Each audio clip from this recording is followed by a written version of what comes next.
할렐루야. 오늘도 새벽 예배를 드리게 하신 하나님께 감사와 찬송과 영광을 올려드립니다. 우리 다 함께 사도신경으로 신앙 고백하신 후에 찬송가 259장을 부르신 후 에레미야서 4장의 말씀을 읽으신 다음 오늘 말씀을 듣도록 하겠습니다. 에레미야서 4장은 심판과 구원의 이중적 메시지를 증거하고 있습니다.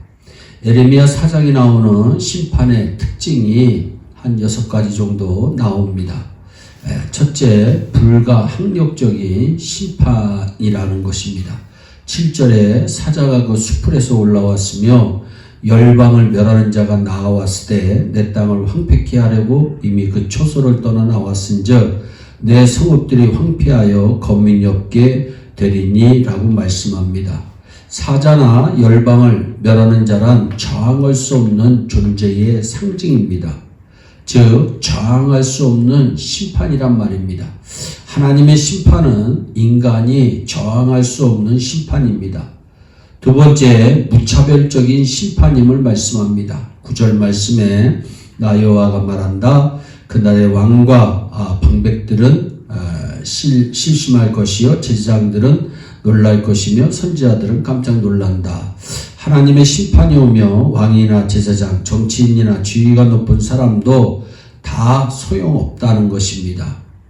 차별이 없다는 겁니다. 제사장이라고 심판을 면하고 왕이라고 심판을 면하는 것이 아니라 다 소용이 없습니다. 무차별적인 심판이라는 내용입니다. 또 13절 말씀에 보면 갑작스러운 심판입니다. 하나님의 심판, 이스라엘에게 내린 하나님의 심판은 13절 말씀의 내용에 보면 보라 그 구름이 그가 구름같이 올라오나니 그의 병거는 회오리바람 같고 그의 말들은 독수리보다 빠르도다. 우리에게 화 있도다. 우리는 멸망하도다 하리라 말씀합니다. 즉 구름과 회오리바람과 독수리는 빠르고 갑작스러우며 예상치 못한 때 다가옴을 의미합니다. 사람이 곡간을 얼고 더 크게 짓고 여러 해 쓸 모든 곡식과 물건을 많이 쌓아두었으니 평안히 쉬고 먹고 마시고 즐거워하자고 할 때 하나님의 심판은 갑작스럽게 찾아옴을 누가복음 12장 20절에 말씀합니다. 하나님의 이르시되 어리석은 자여 오늘 밤에 내 영혼을 도로 찾으리니 네 것이 네 것이 되겠느냐. 평안하다 안전하다 할 그때에 호련히 심판이 임한다고 성경은 말씀합니다. 하나님의 심판은 갑작스러운 심판이라는 것입니다. 넷째로 하나님의 심판은 피할 수 없는 심판임을 16절과 17절에 말씀합니다. 너희는 열방에 고하며 또 예루살렘에 알게 하기를 에워싸고 치는 자들이 먼 땅에서부터 와서 유다 성읍들을 향하여 소리를 지른다 하라. 그들이 밭을 지키는 자같이 예루살렘을 에워싸나니 이는 그가 나를 거역한 배반한 영혼이라 말씀합니다. 바벨론이 쳐들어와서 예루살렘을 에워싸서 즉 완전 포위한 상태에서 예루살렘을 때린다는 것입니다. 에워싸 포위를 했기 때문에 피하려 해도 도피구가 없습니다. 이처럼 하나님의 심판은 인간이 피할 수가 있는 심판이 아닙니다. 다섯째, 변명할 수 없는 심판임을 성경은 말씀합니다. 18절 말씀에 내 길간 행사가 이 일을 부르게 하였나니 이는 너의 악함이라. 이 일을 당하게 된 것이 다른 사람의 탓이 아니라 너의 악함 때문에 이 일이 다가왔다는 겁니다. 내가 이래서 죄 지었고 저래서 죄 지었다라고 변명하려고 해도 소용이 없다는 말씀입니다. 여러분, 그리고 이런 심장이 뚫어지는 고통, 그 심판으로 당하는 고통을 자기 스스로 초래했다고 성경은 분명히 우리에게 말씀합니다. 내 길과 내 악한 행사가 이 일을 자초하지 아니했느냐 하나님께서는 우리에게 말씀합니다. 여섯 번째, 황폐케 하는 심판입니다. 이스라엘에 내린 심판은 20절 말씀에 뭐라고 성경은 오늘 말씀합니까? 패망이 연속하여 온 땅이 탈취를 당하니 나의 장막과 휘장은 갑자기 파멸되도다 말씀합니다. 여러분 23절과 25절에도 내가 땅을 본즉 혼돈하고 공허하며 하늘을 우러러 본즉 거기 빛이 없다. 내가 산들을 본즉 다 진동하며 작은 산들도 요동하며 내가 본즉 사람이 없으며 공중의 새가 다 날아갔다. 무슨 얘기입니까? 재난에 재난이 연속된다고 하는 겁니다. 패망에 패망이 연속된다는 겁니다. 그러니까 황폐케 하는 심판입니다.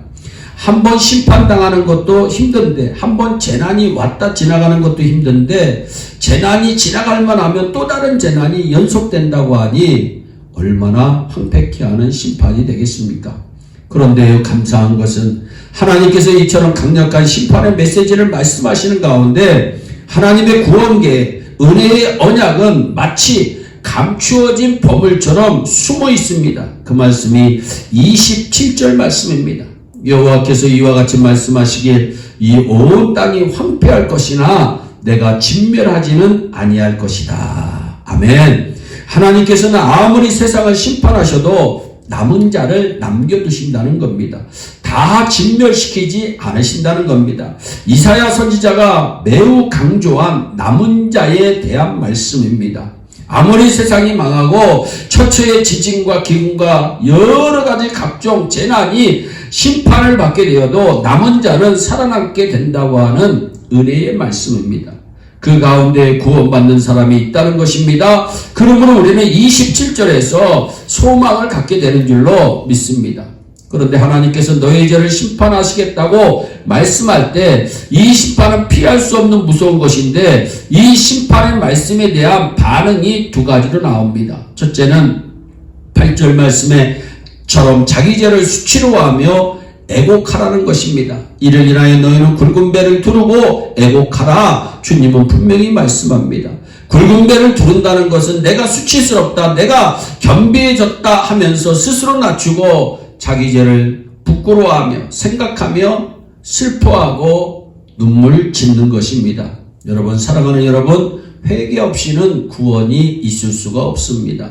두 번째는 마음의 악을 씻어버리라는 것입니다. 14절 말씀에 예루살렘아 내 마음의 악을 씻어버리라 분명히 성경은 말씀하고 있습니다. 그런데 그 뒤에 말씀에 내 악한 생각이 내 속에 얼마나 오래 머물러 있느냐 말씀합니다.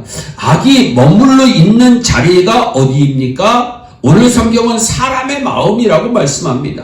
그리고 악은 생각의 형태로 머물러 있음을 우리에게 말씀합니다. 머물러 있다는 것은 이불 덮고 베개 베고 자며 아주 자리 잡고 산다는 말씀입니다. 다시 말해서 악한 생각이 우리 마음속에 아예 뿌리 내리고 자리 잡고 산다는 것이니 얼마나 무서운 말씀입니까? 예수님께서도 악의 근원은 마음에 있다고 말씀합니다. 악은 마음속의 실제 행위로 표현되기 전에 생각의 형태로 우리 가운데 존재합니다. 그러므로 생각을 고쳐야 합니다. 고치는 정도가 아니라 악한 생각을 예수의 보혈로 씻어버려야 됩니다. 심판의 메시지는 무섭습니다. 요한계시록 20장 14절 15절 말씀을 보면 사망과 음부도 불못에 던지운다. 이것은 둘째 사망 그 불못이라. 누구든지 생명책에 기록되지 못한 자는 불못에 던져진다고 주님은 분명히 말씀합니다.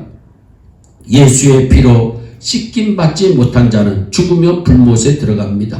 제가 거짓말로 여러분들에게 위협하는 것이 아니라 하나님께서 말씀하신 말씀입니다. 심지어 마가복음에는 거기는 구더기도 죽지 않는다. 불도 꺼지지 않는다. 사람마다 불로서 소금 치듯함을 받는다고 하니까 얼마나 괴로운 벌입니까? 지옥 가고 불못에 떨어질 하나님의 심판이 있다는 말씀을 이렇게 명백히 알고도 보고도 거기가 좋다며 가는 사람들은 우준한 자라고 성경은 말씀합니다. 어리석은 자라고 성경은 말씀합니다. 사랑하는 여러분, 악한 생각은 악한 행동을 낳고 악한 행동은 악한 인생을 만들고 악한 인생은 지옥 심판을 낳는다고 하는 사실을 기억하시기를 바랍니다. 하나님 없이 사는 것, 하나님의 말씀을 거부하며 사는 것이 악입니다. 오늘 이 새벽 시간에 하나님 제가 죄인입니다 라고 고백하면서 예수의 보혈로 깨끗함을 받고 예수 안에서 날마다 승리하는 저와 여러분들이 되시기를 예수님의 이름으로 축복합니다. 기도하겠습니다. 사랑의 하나님 아버지, 우리는 한순간도 아버지 하나님 죄를 짓지 않고는 살 수 없는 연약하고 부족한 존재들입니다. 생각하는 것이 죄고 말하는 것이 죄고 행동하는 것이 죄일 때가 얼마나 많이 있는지 모릅니다. 하나님 예수의 보혈로 깨끗함을 받기를 원합니다. 예수의 보혈로 깨끗함을 받아서 믿음의 생각을 많이 하게 하시고 순종의 생각을 많이 하게 하시고 축복의 생각으로 우리의 마음을 가득 채울 수 있도록 주여 우리에게 은총을 베풀어 주시옵소서. 감사하고 예수님의 이름으로 기도하옵나이다. 아멘. 주기 이름으로 예배를 마치시고 각자 개인 기도하신 후에 오늘도 복된 하루 되시기를 예수님의 이름으로 축복합니다.